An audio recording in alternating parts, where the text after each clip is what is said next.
வணக்கம் நண்பா, இயற்கையோடு இணையும் சேனலுக்கு உங்களை அன்போடு வரவேற்கிறேன். இன்றைக்கி என்ன பண்ண போகிறோம் அப்படின்னு பார்த்தா, அசோலாபட்டை எப்படி இன்ஸ்டலேஷன் பண்ணுறது அப்படின்னு நம்ம நண்பர் ஒருத்தர் கேட்டிருந்தாரு. அவருக்காக தான் இந்த வீடியோ நம்ம பண்ணுறோம்.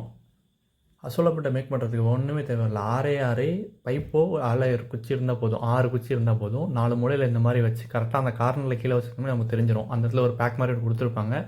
அதில் சொருவி கீழே அடித்தோம் அப்படின்னா ஃபஸ்ட்டு 4 மூலையும் அடிச்சிட்டிங்க அப்படின்னாலே பெட் ரெடி ஆயிரும். நேராக நிற்கும். நடுவில் கொஞ்சம் பிதுங்கி இருக்க இடத்துல 2 குறுக்க ஒண்டி வச்சிட்டிங்க அப்படின்னாலே ஃபுல்லாக ஸ்டேபிள் ஆயிரும். இதில் நீங்கள் மண்ணை கொட்டி அதுக்கு மேலே சாணி தண்ணி கரைச்சி விட்டு நீங்கள் அசோலா விட்டிங்க அப்படின்னா ஆட்டோமேட்டிக்காக வளர்ந்துடும்.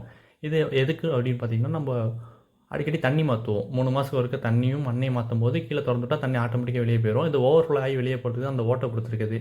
சப்போஸ் மழை கீழே பெஞ்சிச்சு அப்படின்னா தண்ணி ஃபுல்லாகி அசோலோ சீடு பூரா வெளியே போகாமல் இருக்கிறதுக்காக தான் அந்த சின்னதாக ஓட்டை போட்டு குசோலை மாதிரி கொடுத்துருக்காங்களா, அது அந்த ஓவர்ஃப்ளோ ஆகி தண்ணி மட்டும் வழிஞ்சு போகிற மாதிரி. இது சைடு வியூ. கீழே ஹைட்டு பார்த்தீங்கன்னா 1 அடி இருக்கும். லென்த் வந்து இது 9 அடி. இது சின்ன பெட்டு. நான் 20 கோழி வச்சுருந்தேன். அதுக்காக நான் வாங்கியிருந்தேன். தீனி போட்டு தீனி இருக்க டைத்துக்கு எக்ஸ்ட்ரா ஏதாவது ஃபீடு கொடுக்கறதுக்காக பசங்க கொடுக்கறதுக்காக நான் வச்சுருந்தேன். இப்போ யூஸ் இல்லாமல் தான் இருக்குது.